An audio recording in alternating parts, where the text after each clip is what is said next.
Este día enseñaré acerca de cómo aplicar y apropiarse de la sangre de Cristo, a fin de poder disfrutar de todos los beneficios que ella provee. Como introducción, quisiera que leyéramos Apocalipsis 12, versículo 11. Apocalipsis 12, versículo 11. Este pasaje habla de un gran conflicto que se producirá al final de los tiempos, un conflicto que involucrará tanto al cielo como a la tierra. Involucrará a los ángeles de Dios, involucrará a Satanás y a sus ángeles, y también se involucrarán los creyentes, el pueblo de Dios en la tierra. Gracias a Dios que los que obtienen la victoria son Dios y su pueblo.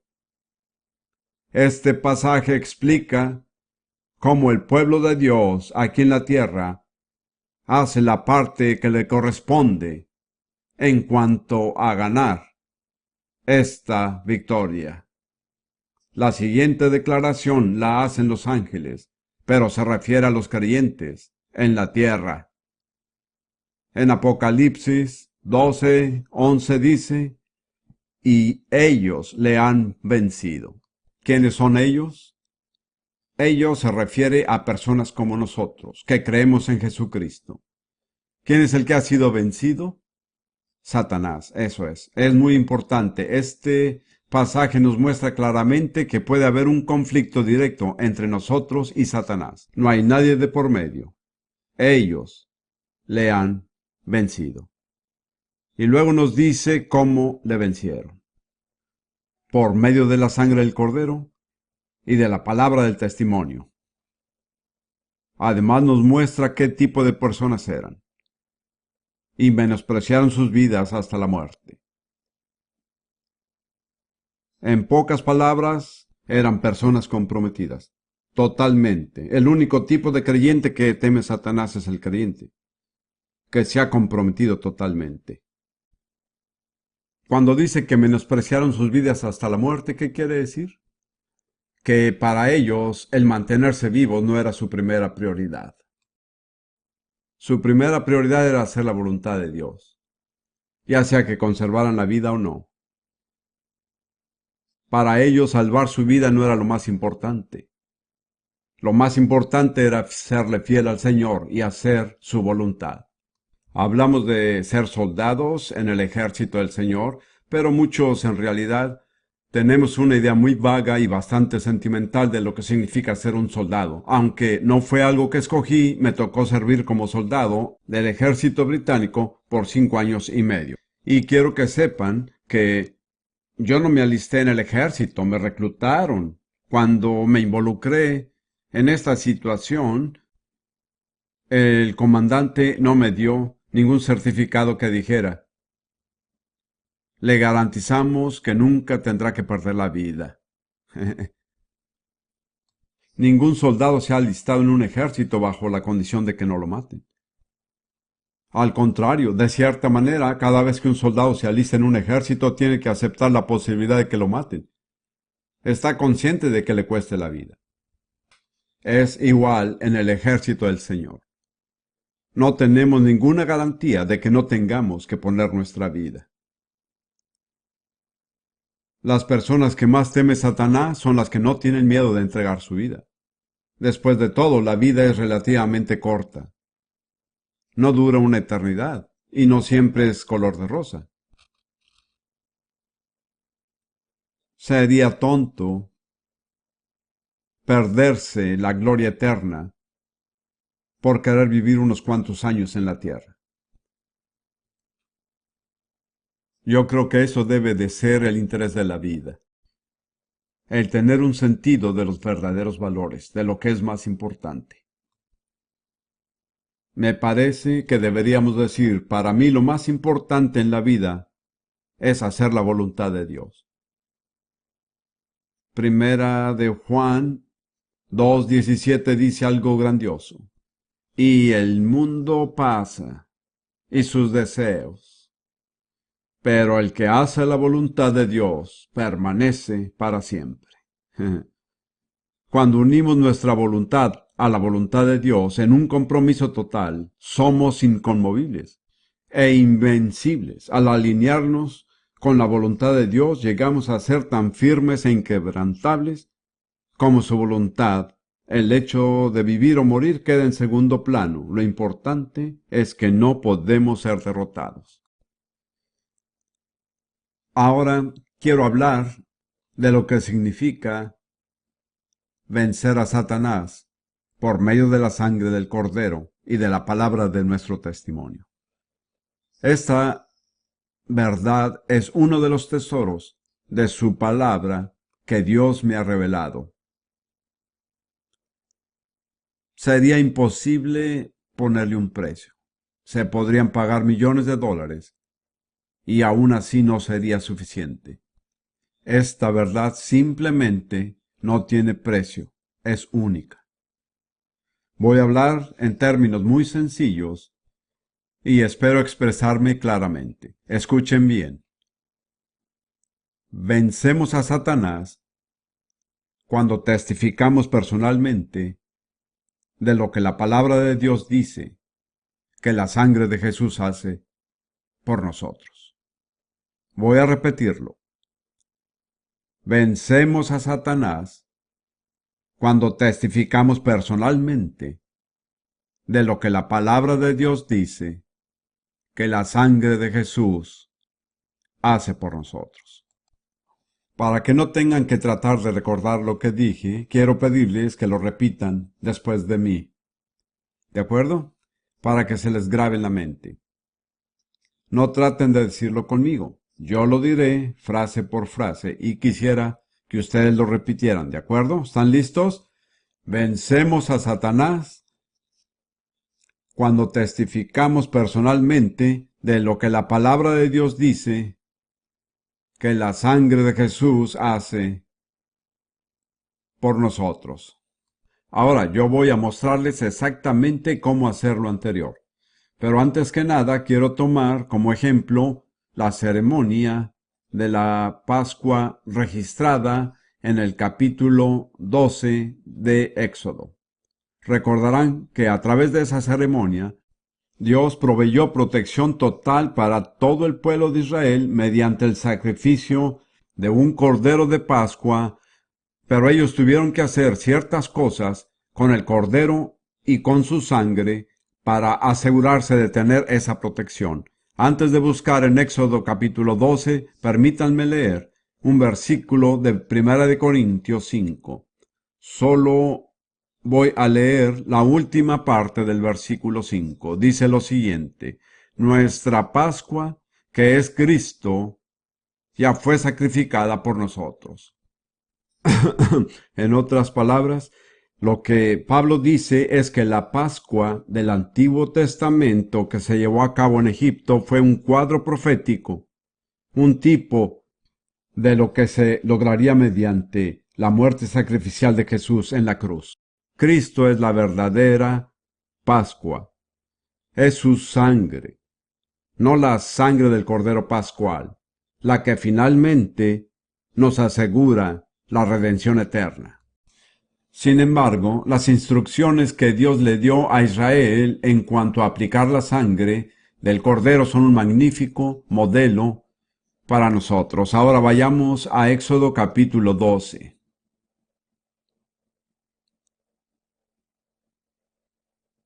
Éxodo capítulo 12 y leamos los versículos 21 al 23.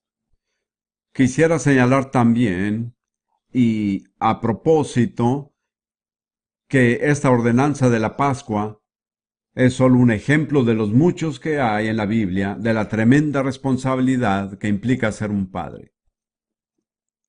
Porque las únicas personas en Israel que podían conseguir seguridad y salvación para su pueblo eran los padres de Israel.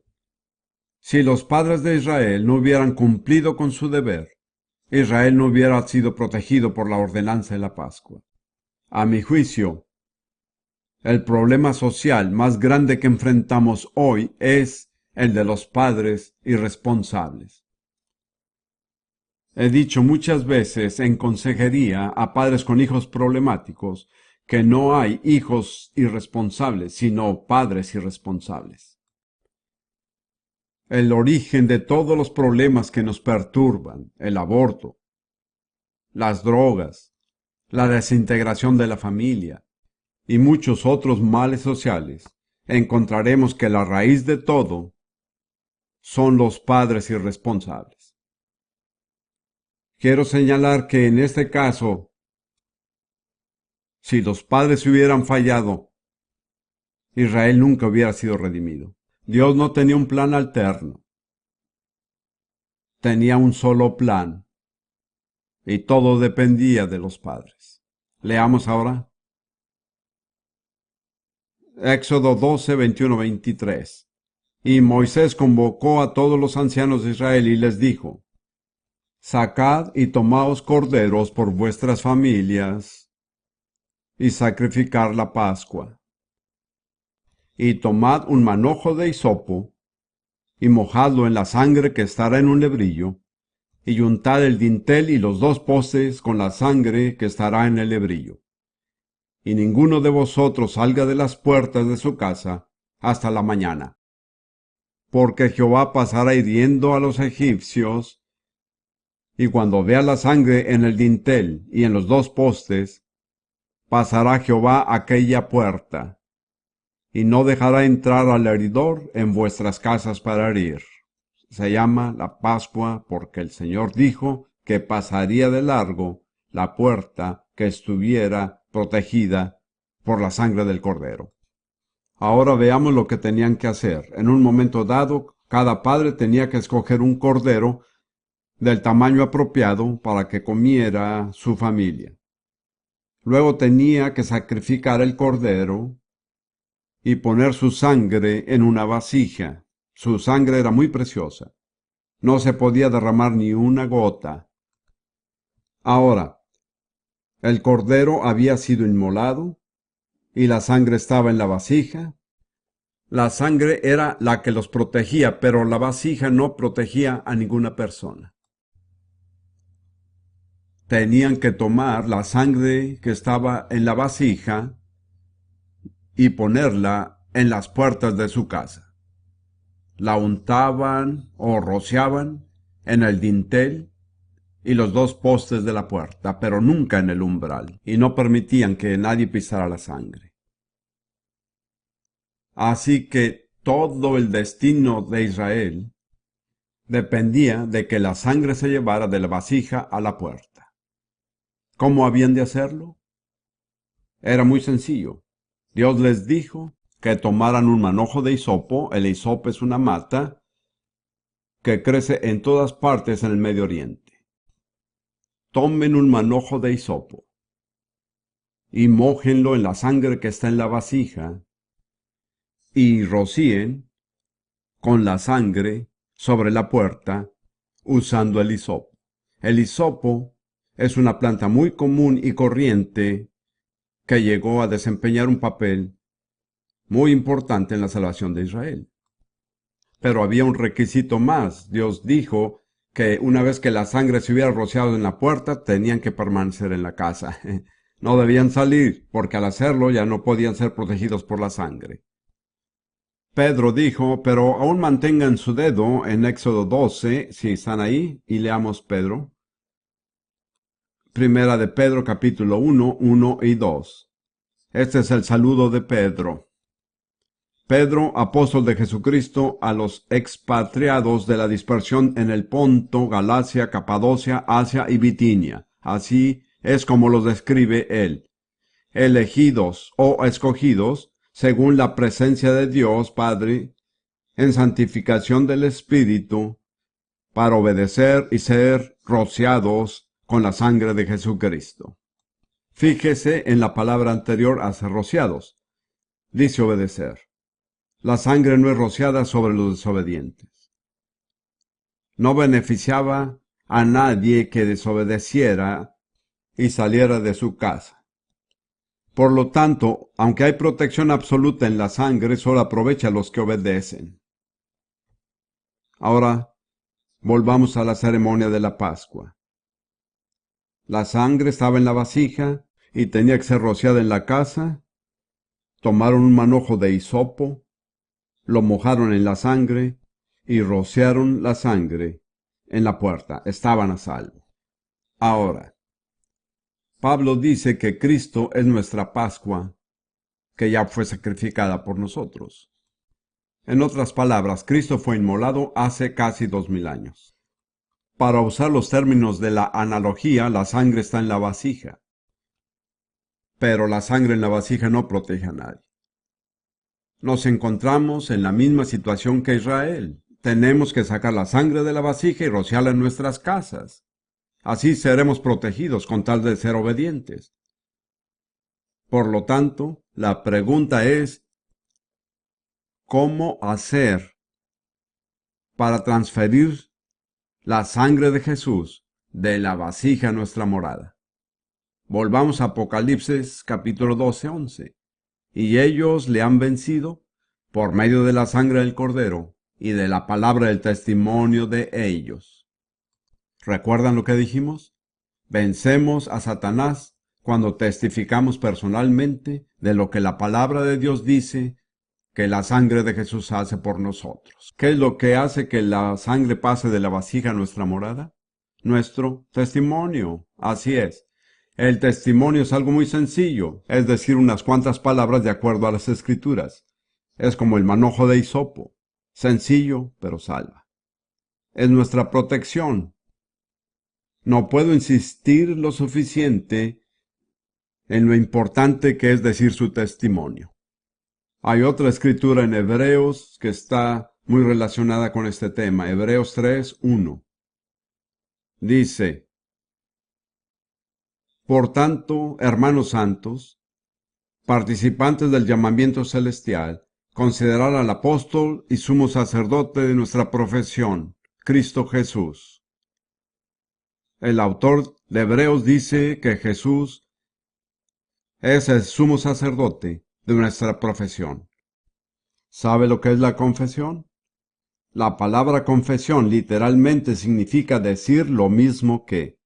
De modo que para nosotros que creemos en la Biblia y en Jesucristo, la confesión implica decir con nuestra boca lo mismo que Dios dice en su palabra. Es hacer que nuestras palabras concuerden con lo que dice la palabra de Dios, y Jesús es el sumo sacerdote de nuestra confesión. Hermanos, sin confesión no hay sumo sacerdote. Jesús solo puede abogar por nosotros cuando hacemos la confesión de vida. Ya sea que lo llamemos testimonio o que la llamemos confesión, es absolutamente indispensable si queremos recibir la salvación de Dios. Jesús dijo que por nuestras palabras seríamos justificados o por nuestras palabras condenados. Fijamos nuestro destino mediante las palabras que hablamos. Santiago dijo que la lengua es como el timón de una nave. Es una parte muy pequeña, pero determina el rumbo que llevará la nave. De la misma manera, fijamos el curso de nuestra vida mediante la manera en que usamos la lengua. Podemos hablar debidamente y hacer que nuestras palabras coincidan con la palabra de Dios, o bien hablar indebidamente y hacer que nuestra vida se desvíe. Al final llegaremos al puerto sin contratiempos o bien naufragaremos, según el uso que le hayamos dado a nuestra lengua. Muchísimos de nosotros como creyentes somos descuidados e irresponsables al usar nuestra lengua. Las personas dicen, me muero por verte. Nunca diga eso. La gente también dice, me morí de la risa. No lo diga. No tiene nada de cómico. Entiendo que quizá le parezca gracioso. Pero nunca debemos decir nada acerca de nuestra persona que no quisiéramos que Jesús hiciera una realidad. No se subestime a sí mismo, porque usted tiene un gran valor para Dios. Él invirtió en usted la sangre de Cristo. Cuando nosotros somos, entre comillas, humildes, lo que hacemos es criticar la hechura de Dios, ya que la Biblia dice que somos hechura suya. ¿Cómo se atreve usted a criticar la hechura de Dios? El orgullo es un gran problema para los creyentes, pero otro problema tan grande es el subestimarnos y así tener en poco lo que Dios ha hecho al crearnos.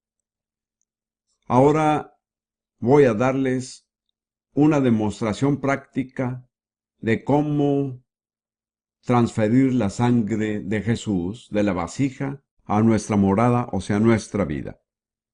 Obviamente no podemos testificar lo que la palabra de Dios dice acerca de la sangre de Jesús, a menos que sepamos lo que dice la palabra. Así que un requisito básico es saber lo que la Biblia enseña acerca de la sangre de Jesús. Ya he señalado que en el Nuevo Testamento indica que la sangre de Jesús fue derramada 7 veces. Esta mañana examinaremos lo que significa para nosotros el hecho de que la sangre haya sido derramada estas 7 veces. El Nuevo Testamento nos revela 7 beneficios que tenemos y que nos provee la sangre de Jesús a nuestras vidas. La primera es la redención. Leamos algunas escrituras. Efesios capítulo 1, versículo 7. Efesios 1, 7. En quien, es decir, Jesús, tenemos redención por su sangre. Redimir significa volver a comprar. Estábamos en manos del diablo, pero Jesús nos volvió a comprar con su sangre. Leamos ahora 1 de Pedro 1, versículos 18 y 19. 1 de Pedro 1, 18 y 19. Sabiendo que fuiste rescatados de vuestra manera de vivir, la cual recibiste de vuestros padres, no son cosas corruptibles o perecederas, como oro o plata, sino con la sangre preciosa de Cristo, como de un cordero sin mancha y sin contaminación. Fíjense que la palabra cordero nos hace volver a la Pascua, el cordero pascual. Jesús no tenía mancha, es decir, no tenía pecado original, tampoco tenía contaminación, sin pecado personal, y hemos sido redimidos por su sangre. Ahora quisiera que leyéramos el Salmo 107,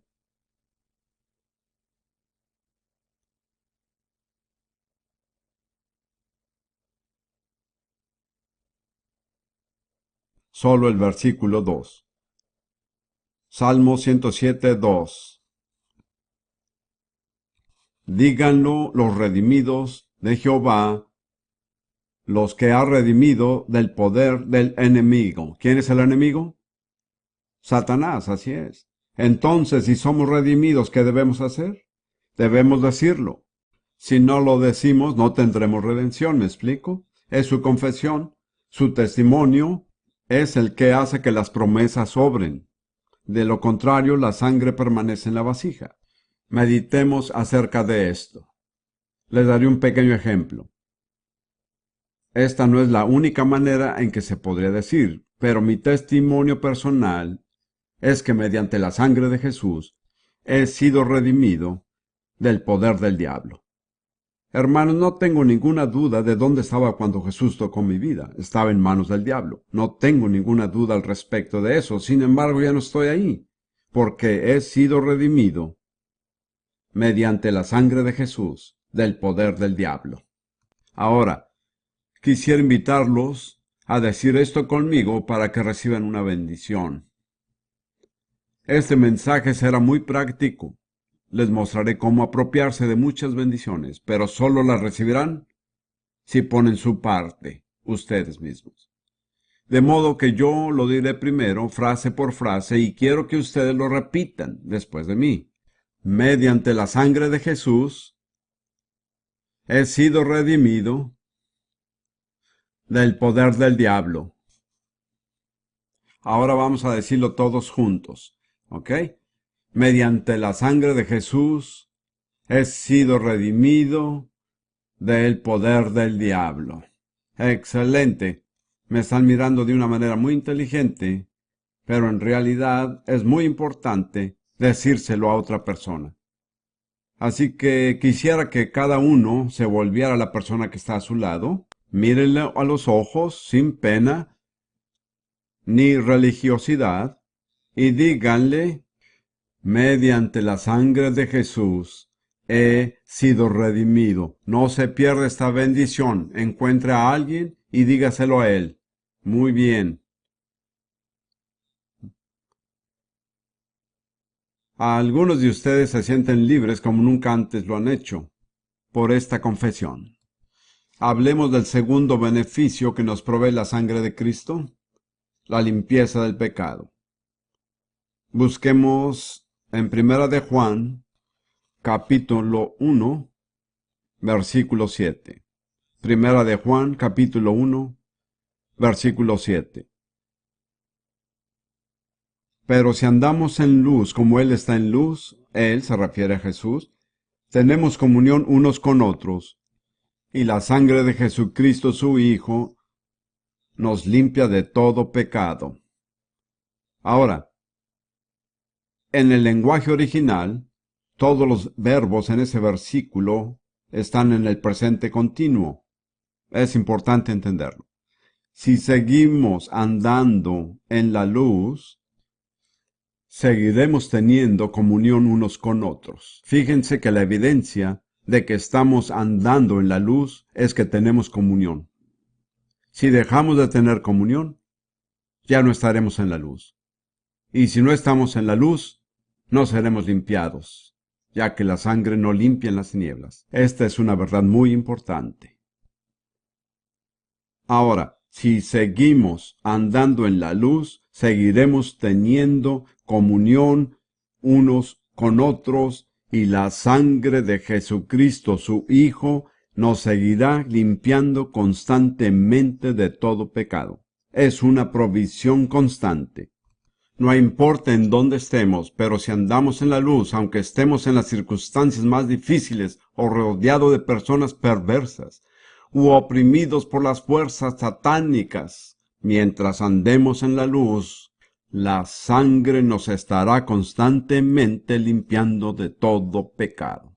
Les mostraré otro hermoso ejemplo. Dejen su dedo en Primera de Juan, regresaremos ahí. Busquen un momento en Salmo 51. Salmo 51.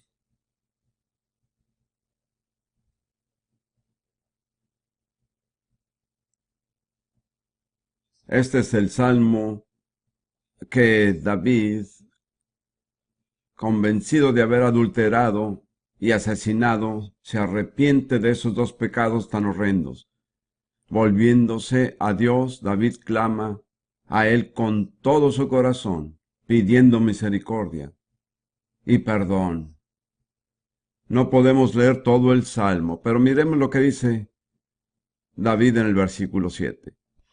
Purifícame con hisopo, y seré limpio. Lávame, y seré más blanco que la nieve. ¿Se dan cuenta de que usa la palabra hisopo? ¿En qué estaba pensando? En la Pascua. Estaba pensando en la sangre del Cordero. Purifícame con hisopo, y seré limpio. Lávame, y seré más blanco que la nieve. ¡Qué privilegio es saber a dónde ir cuando hemos pecado! Me imagino que cada uno de los que estamos aquí tiene ese privilegio.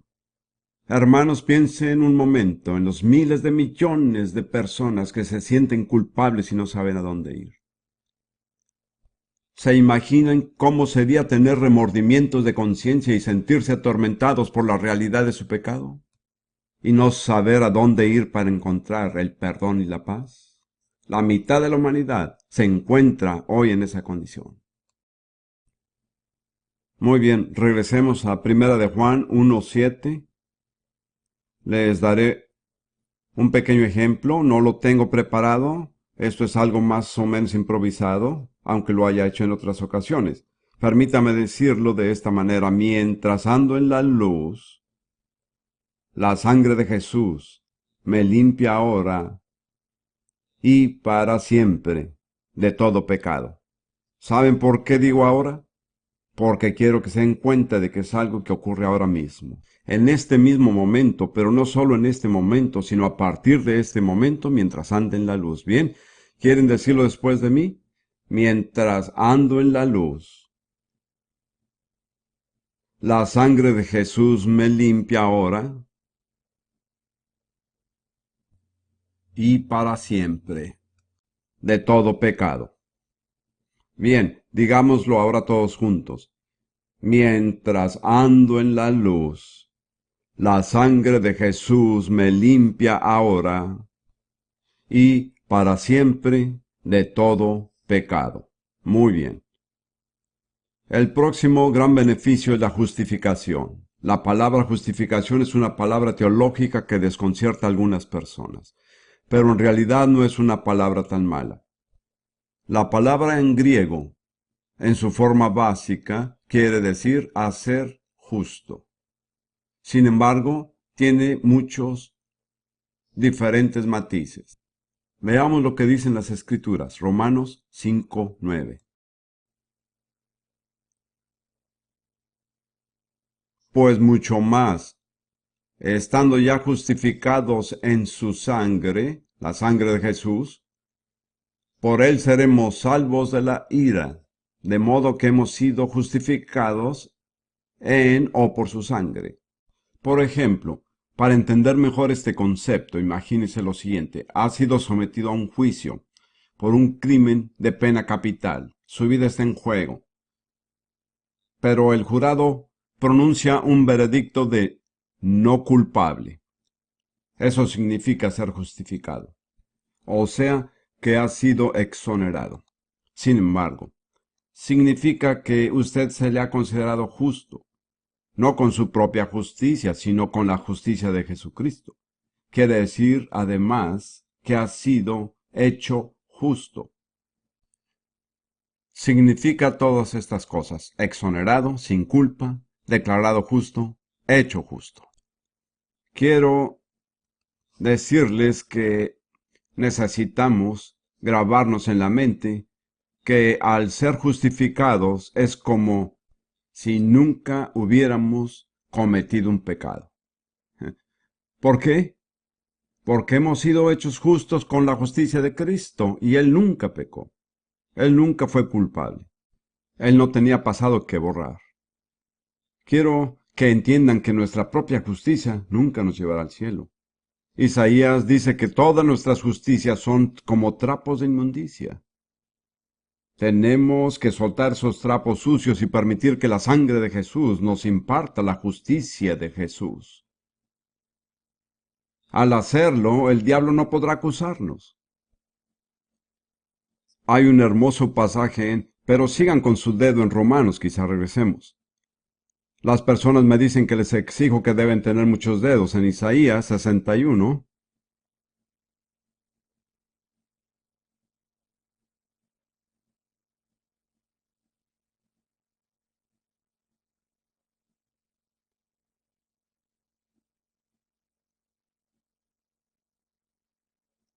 Isaías 61, versículo 10. En gran manera me gozaré en Jehová. Mi alma se alegrará en mi Dios, porque me vistió con vestiduras de salvación. Me rodeó de manto de justicia. Dios nos da tanto salvación como justicia. Cuando confiamos en Jesucristo y el sacrificio que Él hizo por nosotros, somos vestidos con vestiduras de salvación, pero eso no es todo. Dios nos cubre también con el manto de justicia. En la Biblia de las Américas dice, me ha envuelto el manto de justicia. Somos completamente envueltos en la justicia de Jesucristo. El diablo no puede decir nada en contra de nosotros. Si le dice que ha cometido muchos pecados, ¿sabe qué decir? Que está de acuerdo. Dígale, tienes toda la razón, Satanás, pero todo eso quedó atrás. Ahora estoy vestido de la justicia de Jesucristo. trata de encontrarle algún pecado a esa justicia. Muy bien. Volvamos ahora a Romanos 5:9. Haremos un repaso de lo que hemos dicho y luego veremos hasta dónde llegamos. Escuchen muy bien ahora. Mediante la sangre. No intenten decirlo conmigo la primera vez, repítanlo después de mí. Mediante la sangre de Jesús soy justificado y exonerado. Ya no soy culpable. Dios me ha atribuido su justicia y me ha hecho justo, como si nunca hubiera pecado. ¿De acuerdo? Primero lo voy a decir yo y después lo repiten ustedes. Mediante la sangre de Jesús soy justificado y exonerado. Ya no soy culpable. Dios me ha atribuido su justicia y he sido hecho justo, como si nunca hubiera pecado. Ahora respiren hondo y digan, gracias Señor. Muy bien, ahora sigamos. El próximo beneficio es la santificación. Santificación. Busquemos Hebreos 13, versículo 12. Hebreos 13, 12. Por lo cual también Jesús, para santificar al pueblo mediante su propia sangre, padeció fuera de la puerta. En el original, la palabra santificar está directamente relacionada con la palabra santidad. En realidad, la palabra original santi corresponde a la palabra como santo. De modo que la palabra santificar quiere decir santo o hacerlo santo. Esta palabra tiene dos aspectos, uno de ellos negativo. Hemos sido separados de todo pecado y de todo lo que nos pudiera contaminar. Además, hemos sido hechos santos con la santidad misma de Dios. En el capítulo 12 de Hebreos, veamos esto por un momento. Hablando de la disciplina de Dios.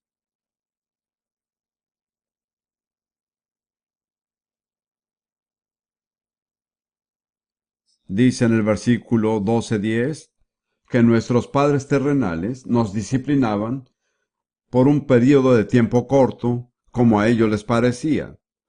Pero Dios lo hace de una manera diferente. Hebreos 12:10. Y aquellos, nuestros padres terrenales, ciertamente por pocos días, nos disciplinaban como a ellos les parecía. Pero para lo que nos es provechoso, para que participemos de su santidad. Note que no habla de nuestra justicia, ni de nuestra santidad, sino de su santidad. ¿Cómo participamos de su santidad? Mediante la sangre de Jesús. Por lo tanto, Jesús, para santificar al pueblo mediante su propia sangre, padeció fuera de la puerta. Ahora les mostraré cómo apropiarse de este beneficio de la sangre.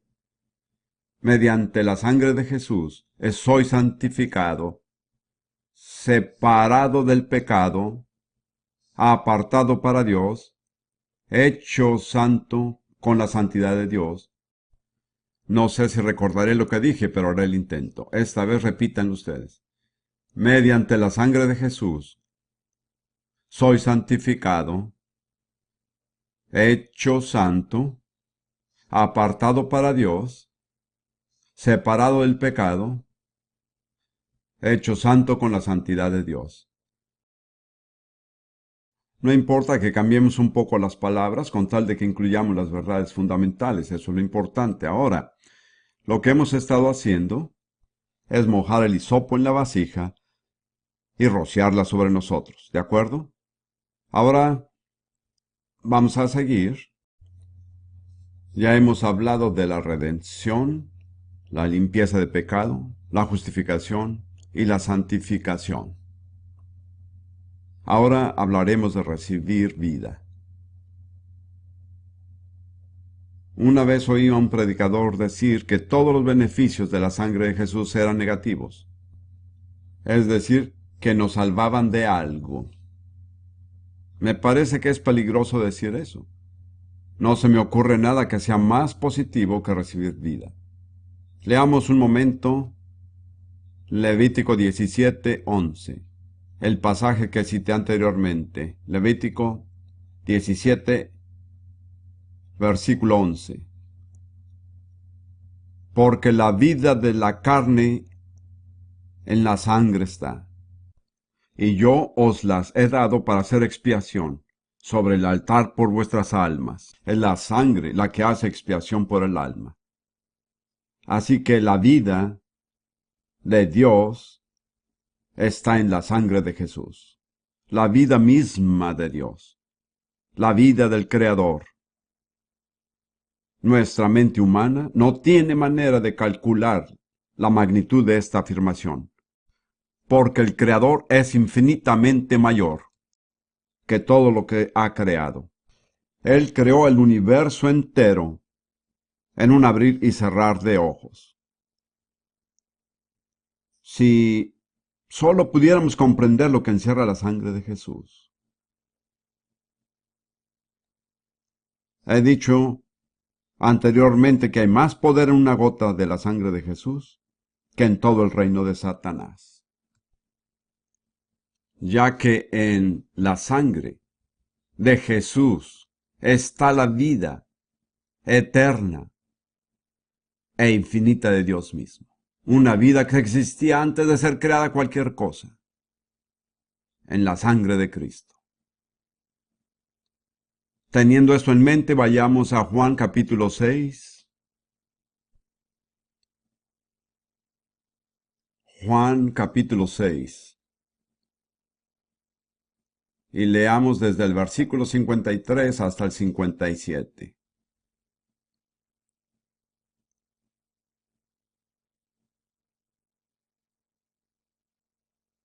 Juan 6, versículo 53. Jesús les dijo, de cierto os digo. Cuando enseñaba, Jesús enfatizaba más ciertas cosas que otras. Si tienen la versión Reina Valera de 1960, verán que a veces Jesús dice, de cierto os digo, y otras veces, de cierto os digo. De cierto os digo es muy importante, y de cierto os digo es sumamente importante. En la Biblia de las Américas dice, en verdad os digo, y en verdad os digo. En este pasaje, Jesús dice que es sumamente importante. Me gusta más de cierto os digo, si no coméis la carne del Hijo del Hombre y bebéis su sangre, no tenéis vida en vosotros. El que come mi carne y bebe mi sangre, tiene vida eterna. Y yo le resucitaré en el día postrero, porque mi carne es verdadera comida, y mi sangre es verdadera bebida. El que come mi carne y bebe mi sangre, en mí permanece, y yo en él. Como me envió el Padre viviente, y yo vivo por el Padre, asimismo el que me come, él también vivirá por mí. Bien, estoy seguro que hay diferentes formas de aplicar esto.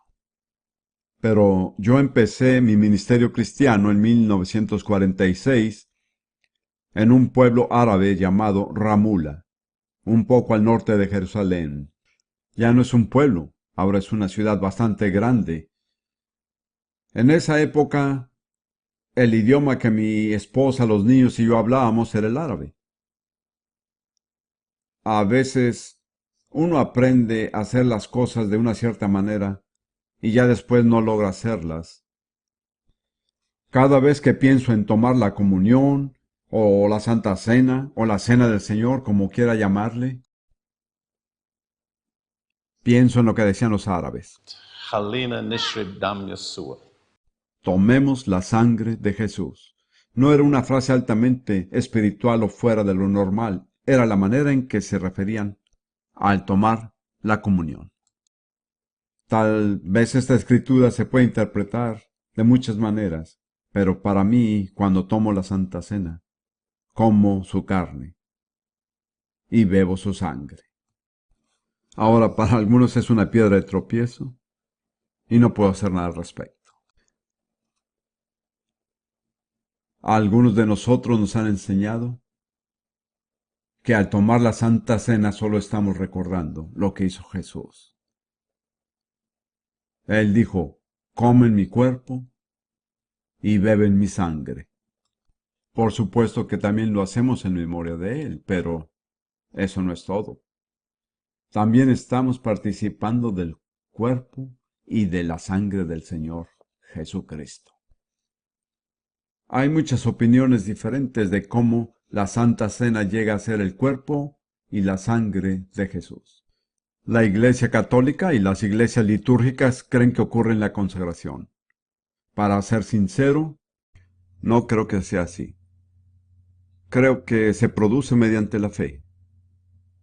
Al recibirlo por fe, creyendo lo que dijo Jesús en su palabra, llega a ser para mí exactamente lo que Él dijo que sería. Por favor, no discutan conmigo, yo me siento feliz. Veamos por un momento lo que dice 1 Corintios 10. Me parece que en esta reunión tenemos hermanos de diferentes denominaciones, lo cual creo es la divina providencia. Bien, hermanos, recuerdo una vez que un predicador les dijo a unos hermanos cristianos, les dice, Jesús dijo que bebieres, pero lo hacen muy poco.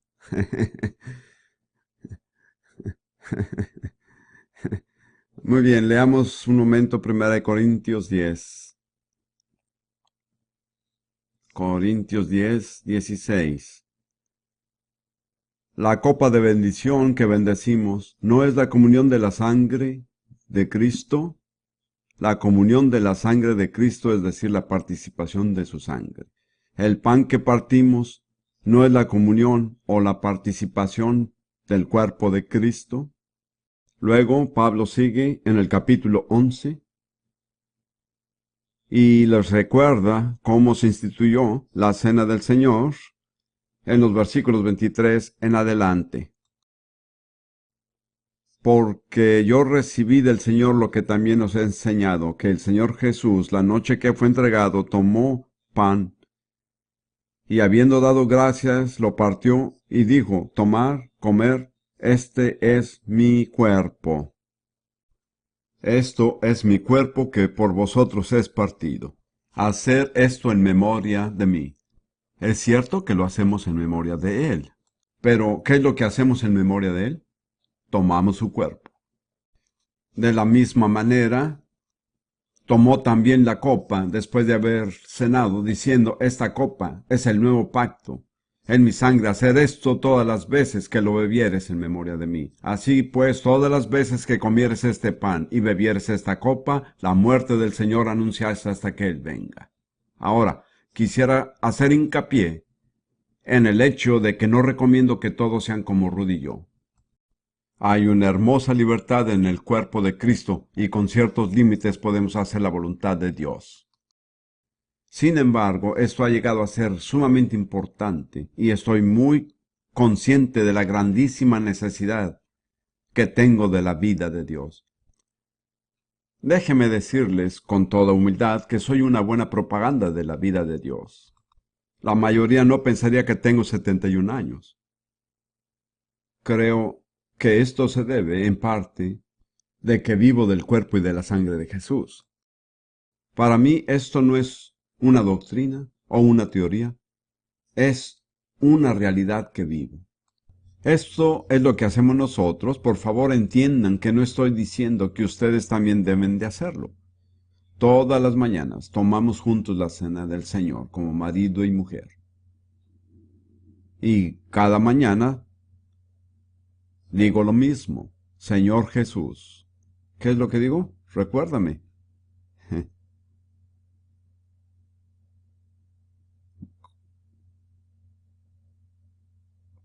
Así es. Parto el pan y digo, Señor Jesús, al recibir este pan, recibimos tu carne. Entonces lo comemos. Luego compartimos una copita muy pequeña y digo, Señor Jesús, al recibir esta copa, recibimos tu sangre. Lo hacemos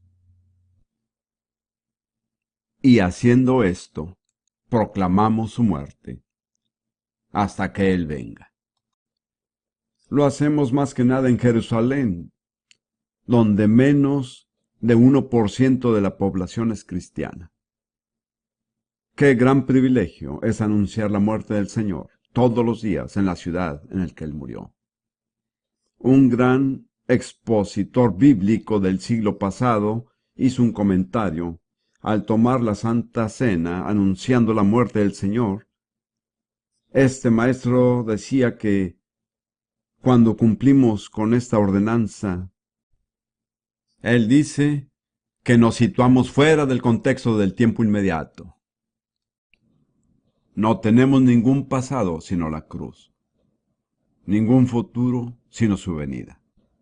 Proclamamos su muerte hasta que Él venga, y cada vez que lo hacemos recordamos que Él viene otra vez. Ahora, solo pensemos, ¿cómo vamos a confesar esto? Simplemente hagámoslo por fe. No vamos a tomar la Santa Cena y tampoco les estoy recomendando que lo hagan. Digamos simplemente, a ver cómo lo diremos. Señor Jesús, al recibir tu sangre, recibimos mediante ella tu vida. La vida de Dios, vida divina, vida eterna, vida infinita. ¿Muy bien? Si logro recordar lo que dije, lo repetimos. Señor Jesús, al recibir tu sangre, recibimos mediante ella tu vida, la vida de Dios, vida divina, vida eterna, vida infinita. Gracias, Señor. Tomemos un momento para adorarlo. Reciban de Él ahora mismo. Dejen que la vida divina llene su corazón, llene su mente y aún su cuerpo físico.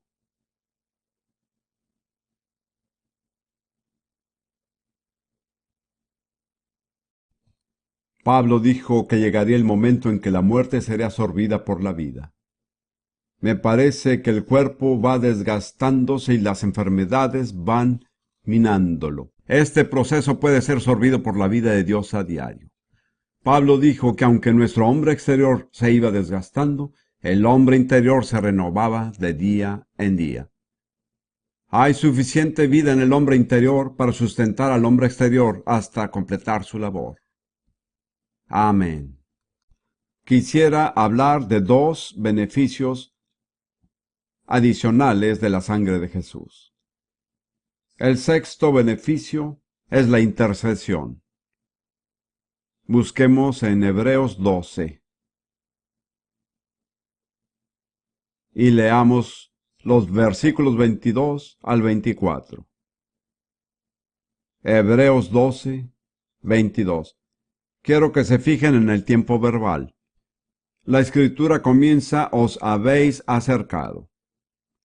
No dice que nos vamos a acercar, ni que nos hemos acercado en la carne, sino que nos hemos acercado en el Espíritu.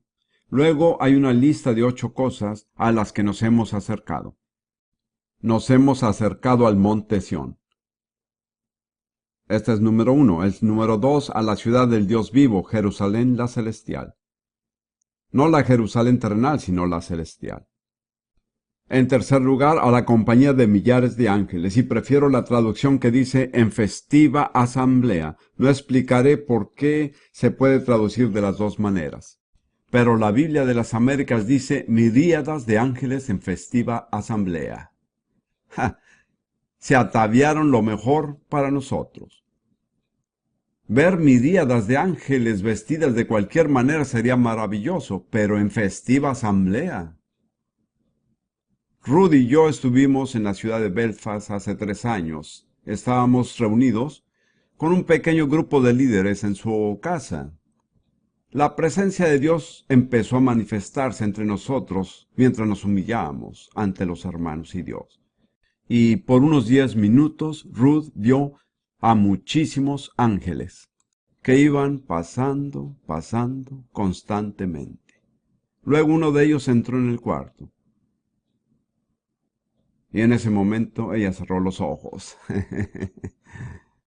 Y quiero que sepan que esto está dentro de los límites de lo que podemos experimentar hoy. No diferimos de las personas del Nuevo Testamento. Ellas eran iguales que nosotros.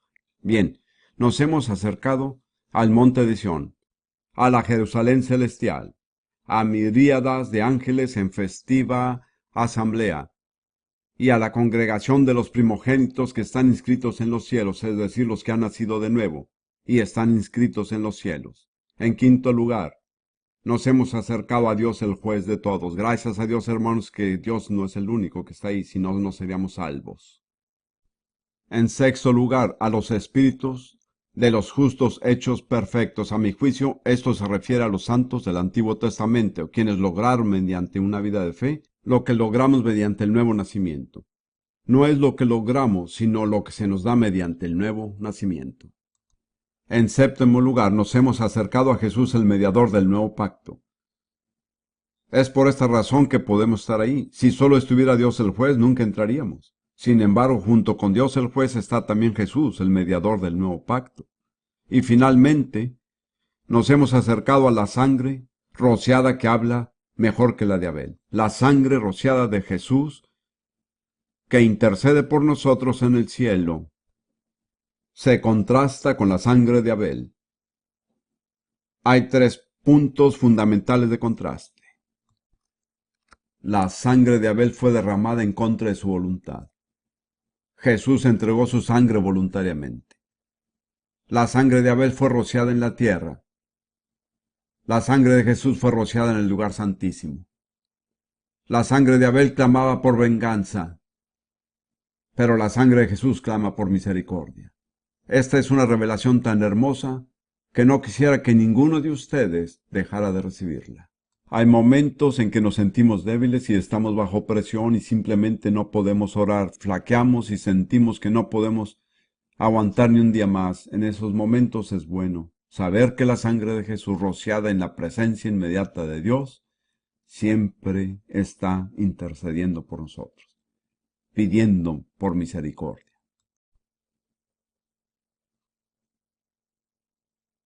Hagamos una pequeña confesión para apropiarnos de esta verdad. Yo la haré. No la tengo preparada, pero gracias, Señor, que aun cuando no puedo orar, la sangre de Jesús intercede por mí en el cielo. Muy bien, ¿están listos para decirlo? Gracias, Señor, que aun cuando no puedo orar... A ver, espérense tantito, vamos a decirlo todos juntos. Gracias, Señor, que aun cuando no puedo orar, la sangre de Jesús intercede por mí en el cielo. Digámoslo una vez más, no estaba muy seguro. Gracias, Señor, de que aun cuando no puedo orar, la sangre de Jesús intercede por mí en el cielo. Amén. Y finalmente, tenemos acceso mediante la sangre de Jesús. Estos últimos 2 beneficios de la sangre nos hacen salir del ámbito material y temporal y entrar en el ámbito celestial, que es donde queremos estar. Busquemos en Hebreos 10, versículo 19 en adelante. Hebreos 10, versículo 19. Así que, hermanos, teniendo confianza o libertad. La palabra en griego quiere decir libertad de expresión. Es muy importante saber que la confianza nos da libertad de expresión. Recordemos que nuestro testimonio es vital. Si no testificamos, no lo tenemos. Así que, hermanos, teniendo libertad para entrar en el lugar santísimo por la sangre de Jesucristo. por el camino nuevo y vivo que Él nos abrió a través del velo, eso es, de su carne. Y teniendo un gran sacerdote sobre la casa de Dios, acerquémonos con corazón sincero, en plena certidumbre de fe, purificados los corazones de mala conciencia, y lavados los cuerpos con agua pura. Y mire lo que dice después: mantengamos firme, sin fluctuar, la profesión de nuestra esperanza. Hebreos 3:1 dice que Jesús es el sumo sacerdote de nuestra profesión. Hebreos 4:14 dice que retengamos nuestra profesión. Y Hebreos 10:23 dice que la mantengamos firme, sin fluctuar. ¿Qué nos dice esto? Cuando uno está en un avión y le dicen que se abroche el cinturón de seguridad, ¿qué se puede esperar? Así es, turbulencia. La palabra de Dios dice que hagamos la confesión, que retengamos nuestra confesión y la mantengamos firme sin fluctuar. Es como si Dios dijera: abróchense el cinturón de seguridad, va a haber turbulencia. No deje que la turbulencia lo lleve a desobrocharse. Siga haciendo la confesión de vida. La palabra de Dios es cierta, aun cuando parece que va totalmente en contra de todo lo que lo rodea. Bien, noten que tenemos entrada al lugar santísimo por un camino nuevo y vivo. Regresemos un momento a Levítico 16, donde el sumo sacerdote entra al lugar santísimo una vez al año. ¿Y qué hacía? Entraba con un incensario lleno de incienso, y salía una nube aromática que cubría el propiciatorio. Esto era la adoración, pero también entraba con la sangre del sacrificio y la rociaba 7 veces entre el velo y el propiciatorio. La rociaba 1, 2, 3 veces, 4 veces, 5 veces, 6 veces, 7 veces, y luego la rociaba en el lado oriental del propiciatorio. Cuando el autor de Hebreos dice que tenemos confianza para entrar por la sangre de Jesús por el camino nuevo y vivo, estaba pensando de las 7 veces que se rociaba y esparcía la sangre sobre el propiciatorio. Podemos acercarnos al trono del Dios Altísimo, al lugar más santo del universo, con confianza, porque por la sangre de Cristo tenemos entrada. ¿Qué vamos a decir de nosotros mismos? Digamos así: gracias, Señor.